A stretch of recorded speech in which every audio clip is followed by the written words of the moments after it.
राम राम जी। ये वीडियो बहुत महत्वपूर्ण है और बड़ी तेज़ हवा चल रही है और ठंडी हवा है। अभी ये मानो आप चाइना बॉर्डर पे खड़ा हूँ।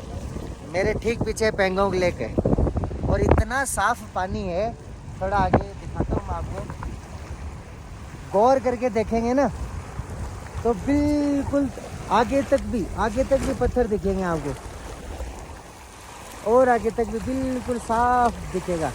तो जो टूरिस्ट आते हैं वो बहुत पीछे रह जाते हैं, पेंगोंग में ही रह जाते हैं। मैं लगभग 40 किलोमीटर आ गया और ये सामने जो पहाड़ दिख रहा है ये लास्ट हो गया यहाँ पे पहाड़ तक।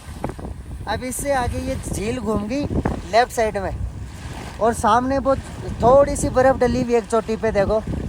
हाँ, ये चोटी चाइना में है और इसके बाद में इधर थोड़ा घुमाई, थोड़ी थोड़ी बर्फ़ दिख रही है, हल्का हल्का काला रंग है। वो चोटी दिख रही है वो भी चाइना में है। ये चाइना सन 1962 में जब अपनी लड़ाई हुई थी तो उन्होंने ये ऑक्यूपाई कर लिया था। 40-50 किलोमीटर इसीलिए चल के आया था कि ये देखना था कि चाइना वाली सेना जो ड्यूटी करती है इधर से अपने आर्मी, इंडियन आर्मी। लेकिन यहाँ रिजांगला जगह है, वहाँ पे वार मेमोरियल बनाया हुआ है सन 1962 की लड़ाई का। तो वो थोड़ी दूर है, यहाँ से आधे घंटे की दूरी पे है। झील का ये लास्ट है। ये झील यहाँ से अब चाइना में एंटर हो गई। दूसरी बात, ये दुनिया में ये झील इसलिए प्रसिद्ध है, ये एनी टाइम अपना रंग बदलती है। मैं 40 किलोमीटर से इस झील के साथ में आया हूँ। बहुत बिल्कुल ग्रीन कलर, नीला कलर, कहीं कहीं आपका मैरून कलर, कहीं रेड, कहीं ब्लैक, मतलब हर जगह अलग। शाम होते होते और अभी भी वीडियो चलते चलते ही आपको दिख रहा होगा पानी, आपको अलग अलग कलर दिखेगा। यहाँ पे एक ग्रीन दिख रहा होगा, कैमरे में कितना आ रहा है मुझे नहीं पता। इसी ठीक सामने बिल्कुल गहरा नीला रंग दिख रहा होगा, ग्रीन और नीला। अभी मैं आगे और भी वीडियो बनाऊंगा, उसमें आपको और दूसरे कलर भी दिखाऊंगा।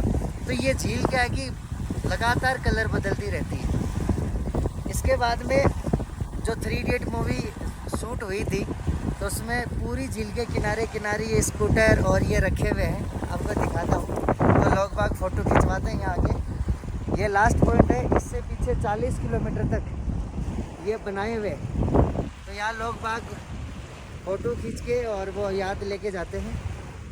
अभी हिती की भी फ़ोटो खींचेंगे यहाँ बिठा के। हाँ। तो साहब, मैं पता है क्या सोचता था पेंगोंग लेक के बारे में। मैं सोचता था पहाड़ों के बीच में है, बहुत बड़ी झील है, फ़ोटो भी देखी थी। हाँ बेटा, अच्छा। तो मैं सोचा झील होगी, फौज ड्यूटी कर रही होगी। लेकिन यहाँ जब है तो लगातार इस झील के किनारे गांव है, 4-5 गांव पीछे छोड़ गए हैं, उनमें लोग बाग रह रहे हैं यहाँ पे। यहाँ फौज रह रही है। झील के किनारे बड़ी बड़ी बोट है, जंगी जहाज तो नहीं है लेकिन नेवी की मतलब है जहाज। तो नेवी स्पीड बोट से यहाँ जस्ट अभी एक गई थी, तो वो गश्त लगाते रहते हैं यहाँ। अभी शाम के टाइम में दोबारा आएंगी तो अपना जो बॉर्डर है वहाँ तक ये जाते हैं। था कि चाइना ने कब्जा कर लिया यार, अपने वाले फौजी कर ले, मार दे, काट दे, अभी भगा दें चाइना को ये।